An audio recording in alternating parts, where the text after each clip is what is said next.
This wasn't just another bomber. It was the Boeing B-29 Superfortress, one of the most groundbreaking aircraft in history.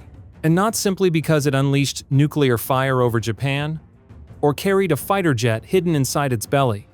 Its true legacy? It changed how we fly today. Because of the B-29, you can sit comfortably at 33,000 feet without strapping on an oxygen mask or dressing like you're climbing Mount Everest. Back in its era, no other bomber came close. It was bigger, faster, flew higher, and stretched farther than anything else in the skies. So advanced, in fact, that even 3 decades later, the world was still catching up. Believe it or not, even the legendary Millennium Falcon's cockpit took inspiration from the B-29's flight deck.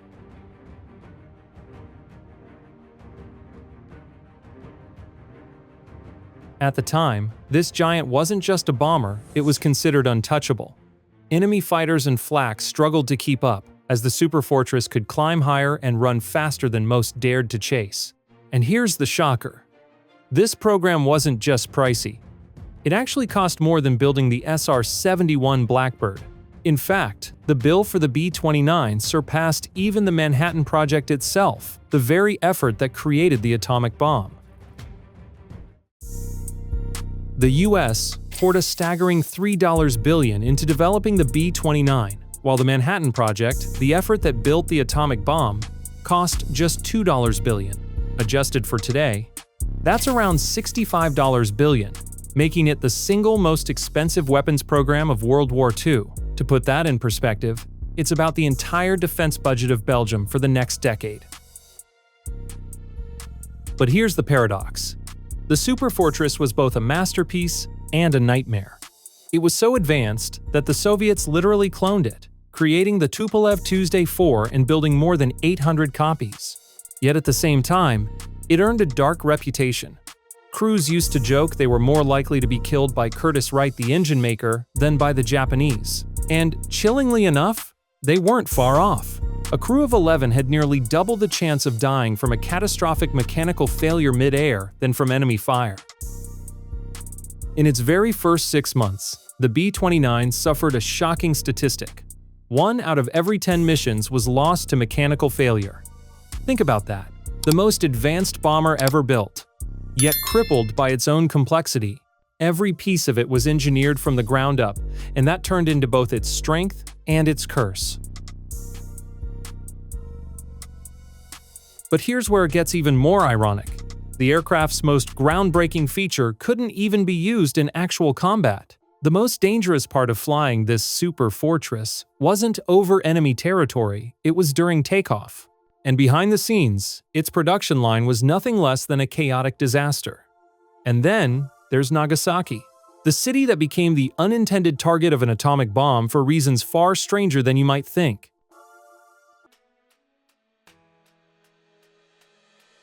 So, what exactly made the B-29 revolutionary?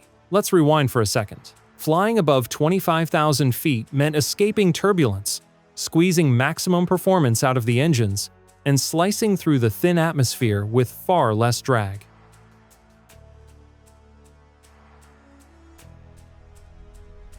Above 8,000 feet, the human body starts running into trouble, oxygen levels drop, and hypoxia sets in. The higher you go, the worse it gets. At 30,000 feet, you only have about 30 seconds of useful consciousness. Drop to 25,000 feet, and you might get 3 to 5 minutes before blacking out.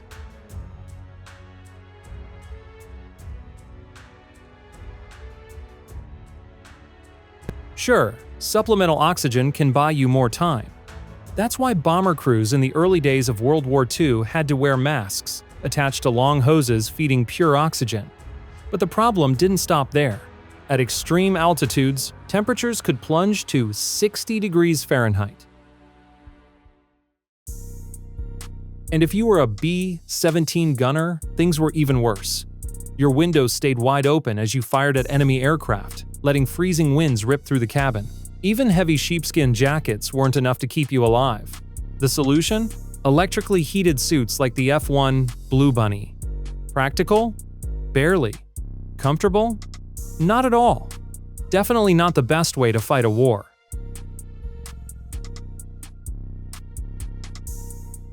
The real alternative was to pressurize the cabin itself. That's what would change the game for aviation forever. Now, back to aviation history. The very first pressurized cabin appeared on the 9 dirhams, capable of reaching 30,000 feet. Before that, in the 1,930 seconds, high-altitude pilots had no choice but to wear bulky pressure suits just to survive. Without pressurization, even today's Boeing jets would require us to suit up like astronauts. The B-29 wasn't technically the first pressurized aircraft, but it was the one that truly changed the game. For the first time, this technology went into mass production, allowing bomber crews to ditch oxygen masks and operate in a controlled, heated environment. No wonder they nicknamed it the Cadillac of bombers. Still, unlike modern airliners, the Superfortress wasn't fully pressurized. Instead, it had 2 sealed compartments, front and rear, plus a separate space for the tail gunner. A narrow tunnel connected the 2 cabins, letting crew members crawl between them, while the bomb bay itself remained unpressurized. The same principle introduced in the B-29 continues today. Modern jets draw compressed air from their engines, run it through air conditioning units, circulate it through the cabin, and finally vent it out through an outflow valve. The system may be more advanced now, but the blueprint was born with the Superfortress.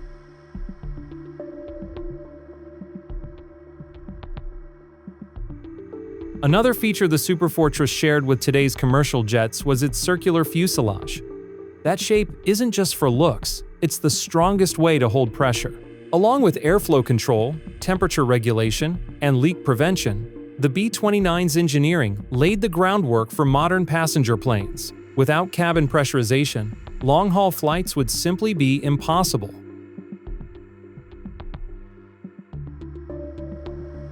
But here's the twist. In combat, that very advantage couldn't be used. If enemy fire punctured a pressurized section of the aircraft, it could trigger explosive decompression, or worse, an unzipping.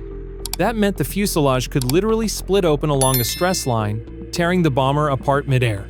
To prevent disaster, crews depressurized their aircraft whenever they entered hostile skies. Masks went on, cabins went cold, and electrically heated suits became the only defense against freezing temperatures. Once clear of danger, the B-29 could be repressurized, giving the crew a chance to shed the gear and breathe freely again. If battle damage left holes in the fuselage, airmen could patch them in flight to restore pressurization. This resilience was critical because the B-29's mission wasn't just to fly high, it was to cross the vast Pacific and bring the same strategic bombing campaigns used against Germany all the way to Japan. To achieve its mission, the U.S. Army Air Forces needed a bomber with longer reach and the ability to haul a heavier payload. But pressurization created a new problem. No more open windows for machine gunners. The B-29 solved this with a tail turret that was manned, and 4 additional turrets operated remotely through analog computing systems. This tech was revolutionary. The system could calculate airspeed, bullet drop, gravity, even humidity, giving gunners a level of accuracy unheard of at the time. On top of that, the Superfortress carried 2 cutting-edge radars.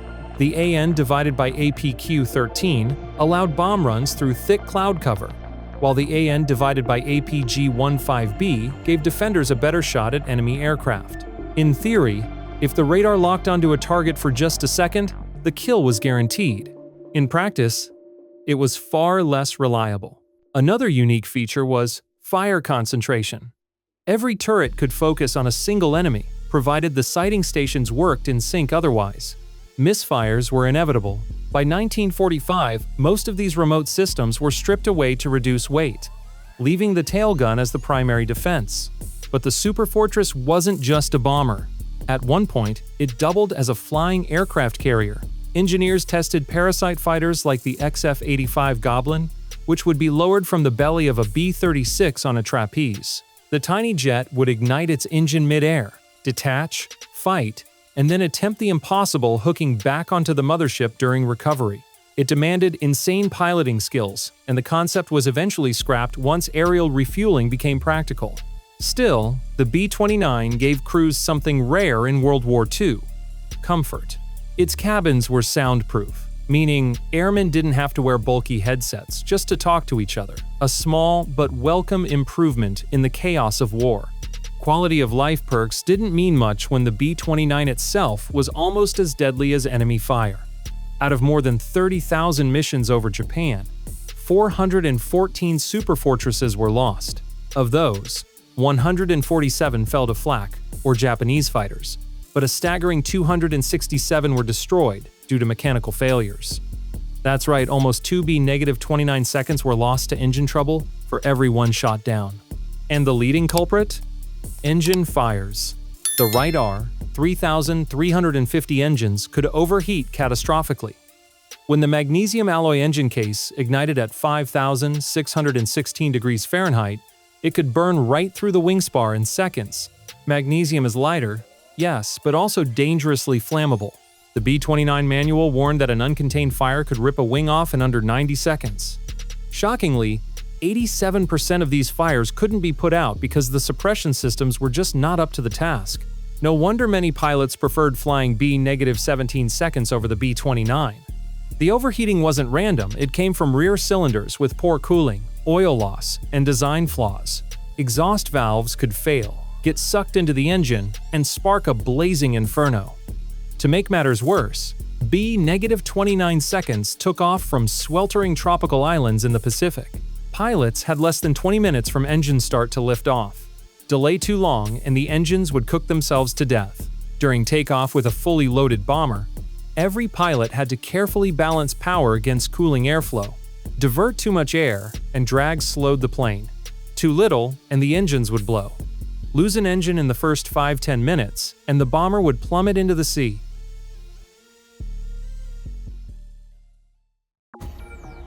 This is why taking off was considered the most perilous moment for a B-29. It's during this phase that the majority of engine fires erupted. Pilots even joked that their planes spent more time flying on 3 engines than 4. Over time, engineers fixed the overheating problem with clever baffles that funneled air directly onto the exhaust valves, and oil leaks were patched up using trusty asbestos. Engine fires haunted the B-29 program from the very start. On the 3rd test flight, the XB-29's engine burst into flames and crashed into a Seattle factory, tragically killing 11 crew members and 20 workers. Many doubted the program could survive, especially since the prototype was piloted by the United States' top test pilot, Edmund T. Allen. If he couldn't handle it, who could? Yet, after Pearl Harbor in December 1941, the Army Air Forces demanded the B-29 be delivered within 2 years. With production running at 25 planes per month, the Superfortress was meant to be the ultimate bomber, the machine that would tip the war in America's favor. To make this happen, the prototype, design, factory construction, and full-scale production all had to occur simultaneously. Essentially, Boeing was asked to mass-produce a plane before even knowing if it would fly as intended.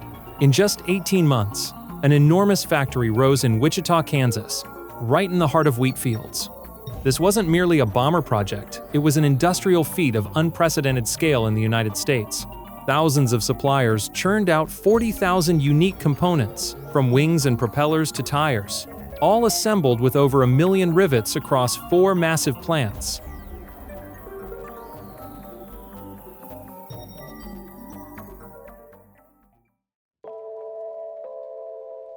The B-29 design was constantly evolving. So much so that planes rolled directly from the factory into modification depots, essentially rebuilt to integrate the latest improvements. With cutting-edge technology came inevitable hiccups, accidents, delays, and more delays. This frantic struggle against the clock earned the nickname, the Battle of Kansas. Time was critical. American forces were enduring heavy casualties across the Pacific Islands, and General Hap Arnold, head of the Army Air Forces, staked his career on the B-29. He believed that the only path to victory was targeting Japan's industrial core. When General Arnold visited Wichita in March 1944, he expected to see 100 bombers ready for delivery. Instead, only 15 were airworthy. Furious but practical, he ordered more workers dispatched to the modification depots. In just over a month, 150 B-29 seconds were made ready for combat. This incredible turnaround became known as the Kansas Miracle. By summer 1944, factories were rolling out 50 bombers per month. The superfortresses arrived at Pacific air bases in dozens, then hundreds. Nearly 4,000 aircraft would ultimately be produced. Fully loaded, they launched from newly built runways on recently captured islands like Saipan. The bombing campaign had begun. Japan was now under relentless assault. Yet another B-29 mission remained secret, tied directly to the success of the Manhattan Project, dropping nuclear bombs. By spring 1945, Japan's air defenses were mostly destroyed, allowing the superfortresses to fly as low as 5,000 feet with deadly precision. Tokyo lay in ruins, but Japan still refused to surrender. American forces had suffered devastating losses, both in the Army and the Marine Corps. Casualties were staggering, and the pressure to force Japan's surrender before a full-scale invasion became urgent.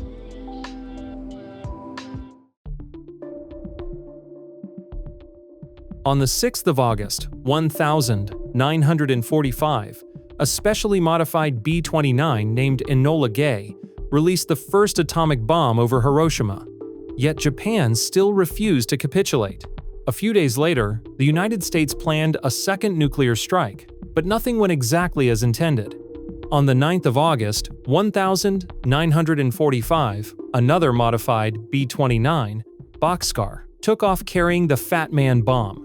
The original target was the city of Kokura, but smoke from previous raids obscured the view. The crew was instructed to visually confirm the target rather than rely solely on radar, which the B-29 was technically capable of using. After 3 unsuccessful passes over Kokura and running dangerously low on fuel, the mission was redirected to Nagasaki. Upon approach, thick clouds blanketed the city, forcing a tense decision: bomb blindly using radar or dump the weapon into the ocean. At the last critical moment, the clouds parted. The crew released the bomb visually, successfully striking the city. But with fuel dangerously low, Boxcar could not return to its home base and had to divert to Okinawa. As Boxcar prepared to touch down, one engine sputtered and died from fuel exhaustion. Later, while taxiing, a second engine gave out. That's how dangerously close the plane came to completely running dry.